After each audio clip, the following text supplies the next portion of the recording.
Hello, everybody. Welcome to our post-daily news update for Friday, November the 12th. I am John Pollock, alongside Wai Ting. Wai, where were you 5 years ago today? Oh, 5 years ago today? 5 years ago. Okay, that would be 2016, November 12th, 2016. I would assume just at work. Correct. I have no clue.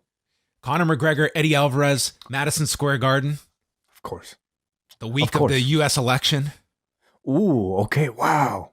Damn, That was a surreal long. week for us to be in the States. I remember that so vividly, getting there on the Tuesday, the day of the election, which I remember more of that of our trip than the actual, which was a hell of a UFC card, by the way. Their first one at Madison Square Garden. But that UFC 205 was on this date in 2016. Yeah, being in downtown Manhattan on the night of the election and then the day after with the results was quite the experience and pretty solemn, I would say, overall, in that particular part of the country itself. So that was certainly memorable. Wow, all-time classic Wai Ting moment for me was Wai falling asleep around 9:30 p.m. as I followed along all the coverage, and you went to sleep when Hillary was ahead, and you woke up at the point of the projection and get the fuck out of here when I told you what happened. Listen, I mean, I think we were all there where we were just thinking, okay, this is some publicity stunt that's been taken way too far. There's no way in hell this man would actually win the election.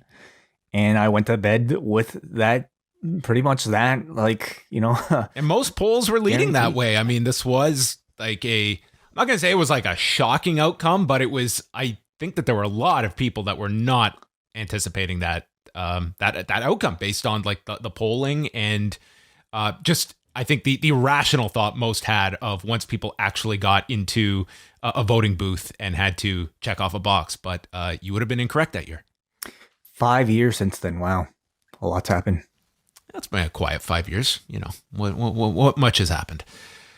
Let's get into everything. It's a crazy, crazy weekend coming up as I am looking at all of the things. Wai, are you aware that in addition to SmackDown and Rampage tonight, that this weekend includes two GCW events, one of which is Saturday's Nick Gage Invitational.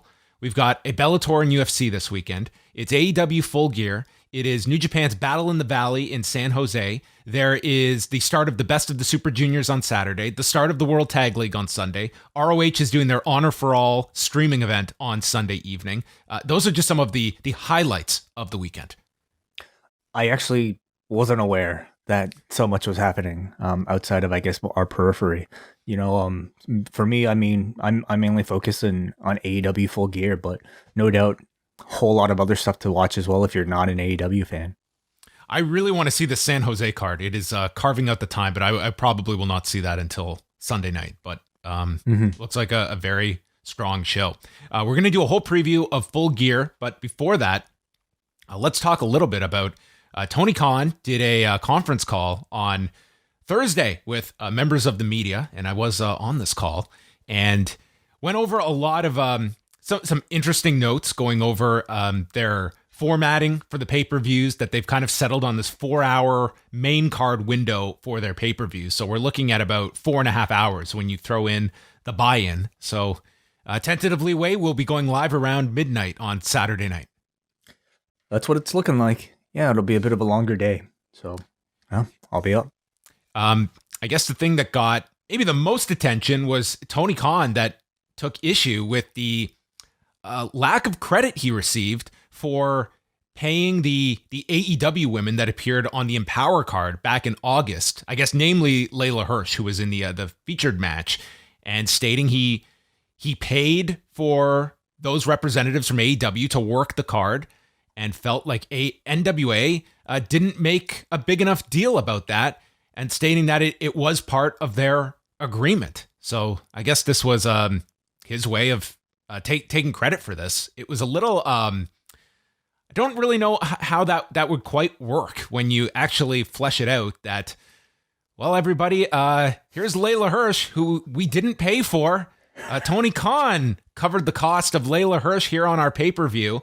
But I mean, if the NWA agreed to this, then they agreed to it. But it just seems like it was. I don't really know how you would have seamlessly worked that into the actual broadcast itself. But Tony Khan, and listen, I'm sure Tony Khan feels that it's like, I get all this criticism about, the handling of the women's division and their placement on our shows, but then I have monetarily supported other aspects and get none of that credit. So maybe there is something to do with the criticism in one direction and lack of praise in the other.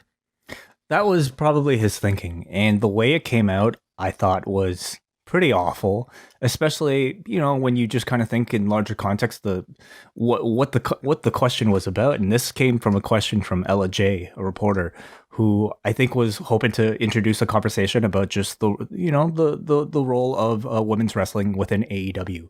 And Tony Khan kind of responding in this very much, I would say bitter way, bringing up, as he says, his analogy was that it's like paying for dinner and then not getting acknowledged from a friend. And I understand that would be upsetting, especially, this is the biggest source of criticism, I would say, for AEW, is the treatment of the women on their roster. So for him, clearly this was a bit of a sore spot, but I thought it came out in absolutely the wrong way at a time where, in these conference calls, you are expected to be representative of your company in a very, I would say, people are going to scrutinize your words. And even though he might have a justification for being upset about not getting credit, I suppose, for spending the money, number one, I don't really think it's that relevant to the actual question or the conversation. It is in that, yes, okay, so I suppose this is Tony Khan saying, yeah, well, I fully support women's wrestling. I'm doing the TBS tournament, and I put some money into this Empowered show, which I never got credit for.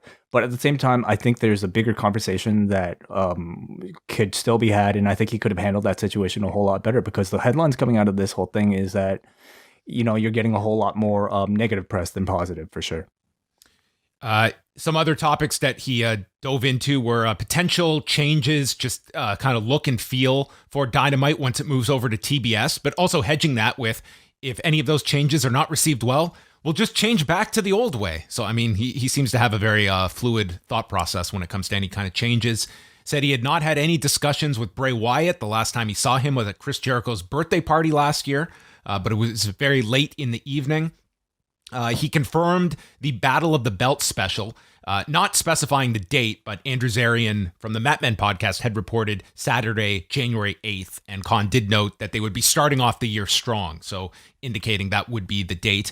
And when the subject of the New Japan deal came about, and going back to that promo he infamously cut back when there was reporting about the WWE trying to work out something with New Japan, he said he did run that heel promo by New Japan, and they loved the idea, because the idea of New Japan and WWE working together was news to Tony Khan, because him and New Japan had laid out a bunch of plans, and I guess he felt very confident that this deal with WWE and New Japan was not going to pan out. But those were, I guess, the key things, and that there would be some updates on the Owen Hart Cup after Full Gear. So a bit of news coming out of this. I wouldn't say anything earth-shattering or anything, but largely covering a few different bases of the company's business. Yeah, confirmation of several things. And you know what? Like, if you're Tony Khan, you don't really have to do this. Like Vince McMahon certainly isn't going out there fielding questions from journalists and whatnot. Dana White used to do these, and as far as I know, he's not doing them anymore. Probably because it's worth a lot more headache. It's more headache than it's actually worth. But for now, we get to enjoy these Tony Khan conference calls. I hope he continues them. Not a great look in the form of his response to that one question, but beyond that, I think his time is always appreciated. To get a direct line into the head of the company. Yeah, I would say I think he does need to be doing these. I mean, sometimes, it's never a black or white situation. Sometimes your quotes will not be represented fairly, and sometimes they are, and it just doesn't paint you in a great light. And that's not the fault of those that are covering you. That is what came out of your mouth. And that's speaking to like just a larger part. I know Dana White got very frustrated with these, and you're right. Dana White got to a point he did not have to be doing 45 minutes of scrums after a press conference that he would routinely do. But I would say I've held cameras for like hour pluses, like capturing these. This led to the invention of the hockey stick method to keep the microphone planted in place for 45 minutes. I mean, the man was extremely generous with his time, and I got to experience that firsthand. But I would say for Tony Khan, I think they're still in this position where I think, these kinds of things, it does get some press to your online fan base that is going to be, interested in this information and an audience that you are constantly trying to connect with more so than your competitor. So I would say that, it's interesting because NXT has stopped doing these. The best kind of direct line was Paul Levesque for all those times. And of course, health issues aside, he had not done one of those conference calls for the prior takeover either. So it looks like that might be a thing of the past. Yeah, most likely. I would love to know how one of those would go today. Dynamite on Wednesday did 913,000 viewers, a 0.35 in the demo. So finishing third, they were basically like even with the NBA game that was ranked second, and then the late game was number one on cable for the night. So they were up 4% in viewers, up 6% in the demo. And I would say like this might be kind of our leveling off area way with the West Coast Mountain Time Zone fluctuation that they have airing live across the country. Although for next Wednesday, I would think you would be shooting for a big number coming out of the pay-per-view that traditionally has done very well when you've had a buzzworthy pay-per-view. But it is down from what they were doing in September and before going to those Saturday night shows. But do you see this somewhat being sort of a ceiling for Dynamite, or do you think that this is maybe a bit of a malaise in the program, that there is a higher level to be achieved even with the time zone adjustments that they've had to make? Yeah, I mean, I see the time zone thing being a bit of a stumbling block all the way until they're moved to TBS. So at least they have something there to look forward to see if things will improve once the TBS deal starts. But I would say for a show that I don't know how much there was to look forward to on this show. Considering all that, I actually think like the number was pretty good. Even if this is considered sort of like I don't know if you would consider it a bottoming out, but like ahead of a pay-per-view, is there increased interest? I don't know. For me, it wasn't a show that had a whole lot going for it. So to see this number, I didn't think it was that bad, but certainly next week will be a great indicator of whether or not the buzz from the pay-per-view will follow. And I think expectations are far higher for next week. I do think that next week, if all the pieces fall into place and you have the dynamic of Hangman Page in his home market, you're coming off a pay-per-view that I'm sure there will be several elements that will be, creating that buzz to come out of the show. I do see next week's show likely having a boost, and we will see like where they can hit coming out of the pay-per-view. Highest quarter hour this from Brandon Thurston was 8:45 to 9 o'clock, which contained the end of the Bowens and Jungle Boy match, also the Hangman Omega video, Cole, Bucks, and Fish backstage, as well as Punk and Kingston. So a bit of interest there. And what were the figures for that quarter? For the prime or the total? For the demo number. The demo, 478,000. Let's take a quick look at Full Gear, because it appears we have the full card, and we'll just get some quick thoughts on these matches. Starting with Kenny Omega and Hangman Page, which there's been a lot of coverage going into this match on Saturday. The fact that it has been told for such a prolonged period of time. You have the story of Hangman Page in the very first AEW match at the first Double or Nothing, winning the Casino Battle Royale and promising to become the first AEW champion, failing to do so against Chris Jericho.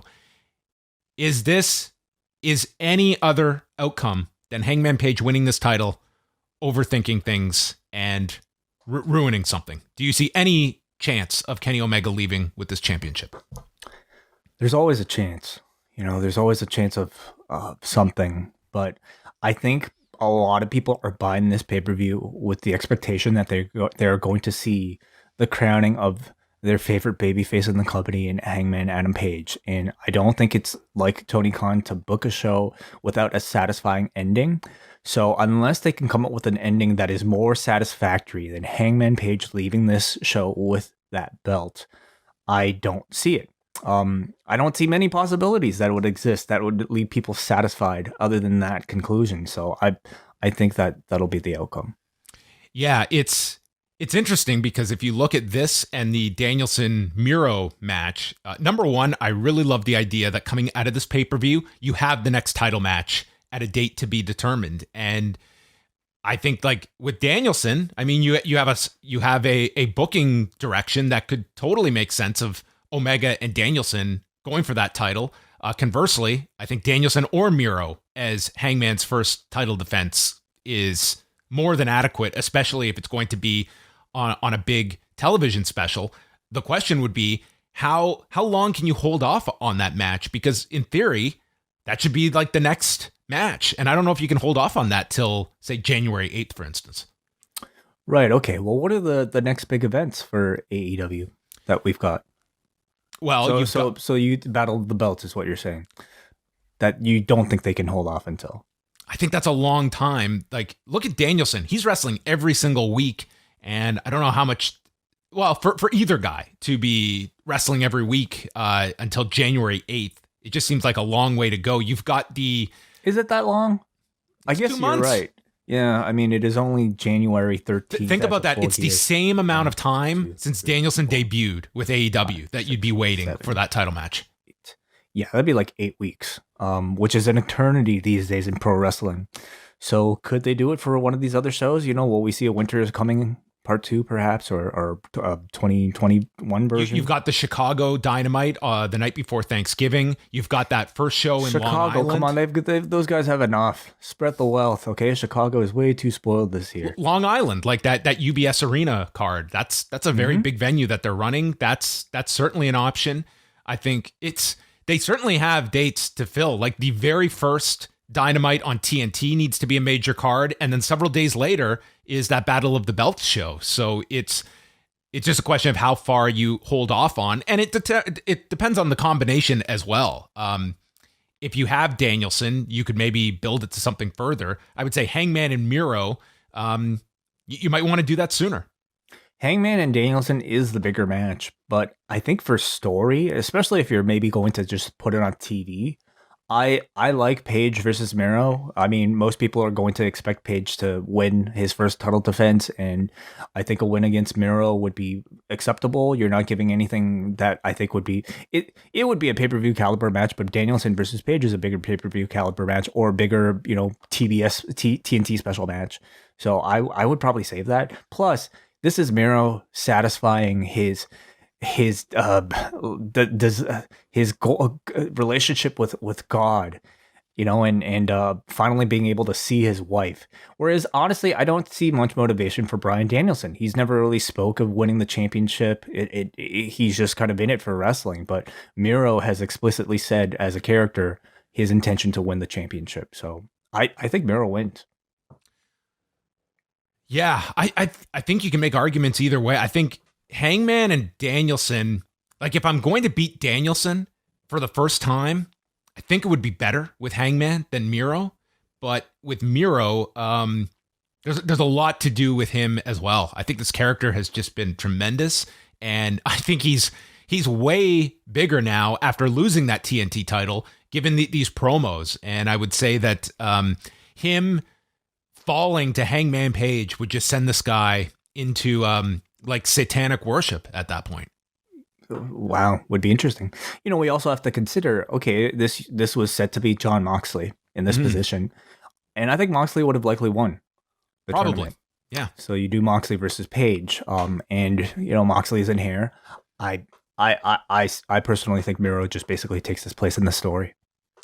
Britt Baker and Ty Conti for the women's championship. I see Baker retaining this. I won't say that 100%, but I'm more interested in seeing Ty Conti have the performance of her lifetime. I think She is one of the most improved people on this roster, and I expect them to get their 11, 12 minutes in this match to really showcase them. And this is a big spotlight for her. Huge spotlight.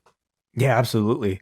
Yeah, I don't see a title change for this one. I think Ty Conti is a level of opponent that is, below, I think, your stars of the promotion. They do have the TBS title, which, can satisfy somebody like a Jade Cargill, maybe even a Thunder Rosa at this point. But ultimately, I don't see Baker losing the belt to anybody but Thunder Rosa at the moment. So, but my interest is much like you, John. I want to see a great match. And for Ty Conti, regardless of outcome of this match, it's the biggest match of her career. The Inner Circle against the Men of the Year, Junior Dos Santos, Andrei Arlovsky, and Dan Lambert.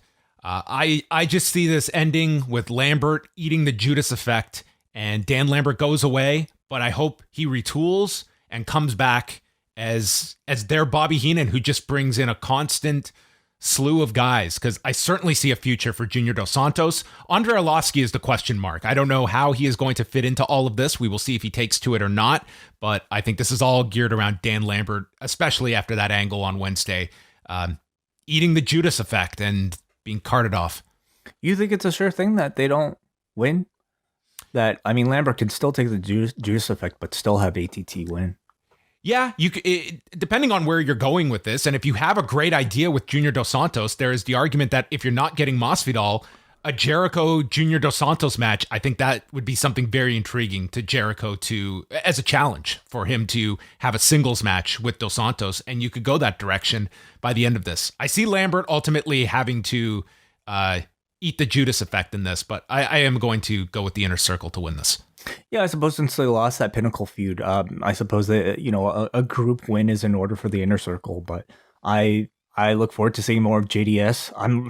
I don't know what to expect of Andrei Arlovsky, even in like a street fight setting. Like seeing Andrei Arlovsky with a chair or something is going to be weird as hell.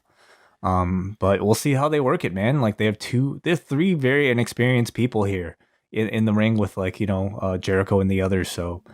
I think we're going to see a lot of bells and whistles, but hopefully it's satisfying. It's going to be very crowded as well. I mean, you're going to have several people kind of directing traffic with three very inexperienced people in this one. Lucha Brothers and FTR for the AEW tag titles. This match should be awesome. It's really it. Like it's going to be, I think it'll be a great match. As far as outcome, I see the Lucha Brothers retaining. I do too. I think that it's I'm looking at this match. I think it's going to deliver. I mean, they've had some like clunky segments on television, but I think in this tag format, I think they're going to have the match down, and this is probably going to continue to play itself out with the recent like Triple Mania announcement, and probably extend beyond just this pay-per-view on Saturday night. I like the Lucha Brothers to retain as well. It seems like they had the big win over the Young Bucks, and then they've kind of been worked into this program where they've been a bit on the back burner, and I think they can have a prolonged run with the tag titles and go through a variety of different programs. But I'll be interested as well the placement of this one as well. This could be a really hot opener, to be quite honest. It could, absolutely. I look at all of these matches. It's like, I don't know if, like, usually you see the one match, it's like, that's your Dynamite opener, pardon the pun. But on this card, I don't know what's going to open the show. Could be any number. Maybe I could see Superclick versus Christian in the Jurassic Express. Maybe in that spot. Maybe Alan MJF, maybe. Or maybe Pac Rhodes and Black and El Idolo. Darby and MJF. I see MJF winning this match and being like a major contender, and maybe we look at Hangman Page MJF at some point. Maybe that is something that you earmark for the first pay-per-view of next year. But I'm going to lean with MJF on this one. I think so too. I think MJF is pretty much on a very strong trajectory right now.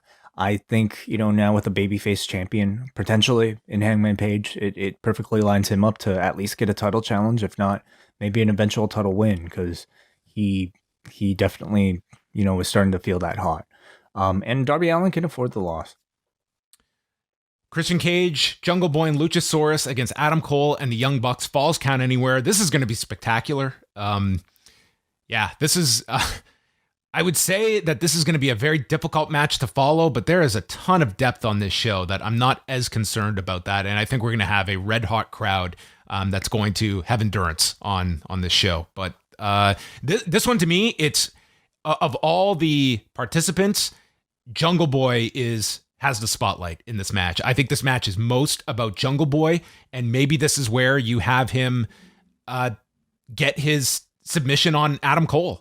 Because I think that is a singles match that they're going to revisit, and maybe this is the chance he finally gets his decision on Adam Cole in a match. Perhaps, yeah, sure. I could see the baby faces winning for this one. I think it can very much be the match of the night. You know, anytime you have the Bucks in there, there's always that potential, and we'll see if Bobby Fish gets involved. Pac and Cody Rhodes against Malachi Black and Andrade El Idolo. Yeah. I mean, you know, this one to me just kind of feels like it's a chance to get some of your bigger stars on, but the heat for this one for Cody, I think is going to be really interesting, as it always is. Malachi Black is going to be one of the biggest baby faces on this show. That's always the case. So I see the heels winning for this one. What about the pairing of Pac and Arn Anderson as Packing Heat? Packing heat. Okay. I love it. I want to see that game plan going over with the three of them. And then the unofficial main event, Eddie Kingston versus CM Punk. Do you put this, where do you put this on the show?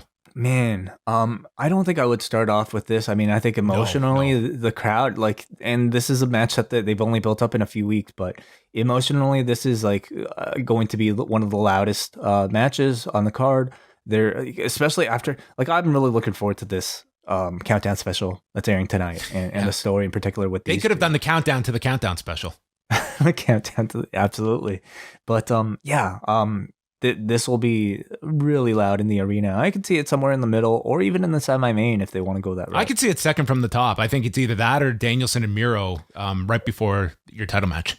Or Baker Conti, like if they want to choose to, you know, put your title matches all towards the end, one after the other. But as far as like fan interest goes, this might be for some people the match they're looking forward to the most, even more so than the main event.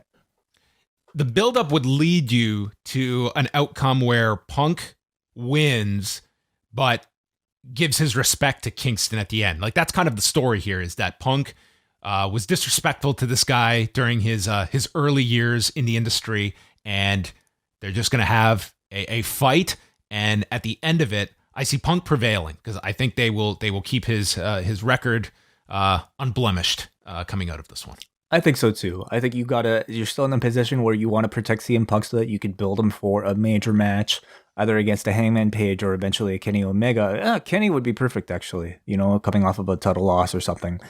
So his value needs to be retained, and Eddie Kingston will be looking to have an incredible performance. Both these guys are, you know, like, what type of match are they going to have? You know, CM Punk, I think, has had very good matches, but I would say, I don't know if he's really hit great yet with any of them. You can argue maybe the Darby Allin matches, it was certainly memorable, but, you know, are we getting to flirting with that, you know, 4.5 star to 5-star level with a Punk match? We'll see. And then the buy-in has Nyla Rose and Jamie Hayter against Hikaru Shida and Thunder Rosa. Not really much story to this one other than a match on the pre-show, and probably maybe just a nice win for Thunder Rosa. Going into the second round, we've got Jamie Hayter and Thunder Rosa, so perhaps just kind of a tease for that TBS tournament match. Yeah. The outcome of this one, I guess, doesn't matter so much. It's more of a preview of what's to come, and I think Thunder Rosa will get a big reaction. Shida too. Yeah, and you've got the Shida Rose deal from last week with Nyla Rose mocking her for how long it took Shida to get to 50 wins compared to her wins, which is not close 50. To 50. Well, it's not 50. I don't know what the number is, but it's not 50. Okay. She doesn't have a trophy. This looks like a great show, Wai. I think a lot of people would have to have really off nights for this not to deliver in a big way. And we could be talking, like, sometimes you look at this card and it's like a card like this and you question, man, can you keep a crowd for this amount of time because this is all killer. And with AEW crowds, like they have been able to, not completely, but they stay with it for most of the show, that I don't worry about burnout as much as I would think about maybe other crowds. I don't either. Like we saw last time, I believe, like, well, how many matches did they have at All Out? Let me just take a look here quickly. At All Out, we had 10 matches, same. And that conclusion of that pay-per-view was arguably one of the best endings to a pay-per-view ever. So if they can maintain that quality, and I don't see how they couldn't with a roster like this, I don't know if it'll deliver on surprise the same way that the previous one will, but I think what this one does have is the culmination of potential culmination of a very long-term storyline in Hangman Page, and that moment I think will be more than enough to keep people awake in the fourth hour. Yeah, I would say your surprises would be centered around any potential New Japan involvement of who is over here that could be coming on Wednesday, or any kind of ideas like that, which have certainly been teased on television. They are in San Jose, Okada and Ishii. That's right. They are there, and that card will be happening. It'll be going against like the last hour of Full Gear. So yeah. What if we got a simulcast? What if Gato just like shows up in we get a split screen? Yeah. Ah, well, anything's possible. So there you go, everybody. We will have reports up on the site on all the major shows this weekend. Wai and I are back tonight with Rewind to SmackDown. We'll be live at 11:15 p.m. Eastern for all members of the Post Wrestling Cafe. And we will go over SmackDown from Norfolk, Virginia, and the live Rampage from the Target Center that has added Jade Cargill against Santana Garrett. And that joins Bobby Fish against Jungle Boy, and Matt Hardy versus Orange Cassidy in a lumberjack match. All right. Let's see the culmination to that feud. Finally. It's a lineup on Rampage. I think they need a big promo for one of the programs, whether it's Punk having a big promo going into the next night, or just someone I think needs to have a big promo segment. That's what I feel this show needs tonight. Like the three matches don't grab me in a gigantic way. Right. Yeah. All right. That's it for us. Wai, any closing words? Hey, Shang-Chi is out on Disney Plus. If you're a Disney Plus subscriber, it's out for free. So if you get a chance to watch it this weekend, do check out the review that I did with WH Park back when the movie was originally released. That is available for all patrons. If you just search MCU Later, either on the Patreon or at postwrestlingcafe.com or postwrestling.com. All right. And maybe tonight we will get some of Wai's thoughts on Disney Plus Day. In short, okay. MCU Later has been extended for years and years to come. There might be more like MCU content than there is WWE content next year. It is crazy. We'll pick Wai's brain tonight of what the hits and misses are from today's announcements. Thanks to everybody for tuning in. You can subscribe, youtube.com/postwrestling. We appreciate all the people that are helping us the drive to 10K. Subscribe, everybody. So many of you guys are watching this and not subscribed. I see all the analytics out here. You know, like 30 to 40% of you are just simply watching this and not subscribing. Yeah, folks. Do yourself a favor. Do us a favor. Have this pop up immediately in your feeds and just hit the damn subscribe button. Thanks. It's like we're taking you out for dinner. Just give us a thank you, okay? By subscribing to the channel on YouTube. That is it. We'll speak with you tonight.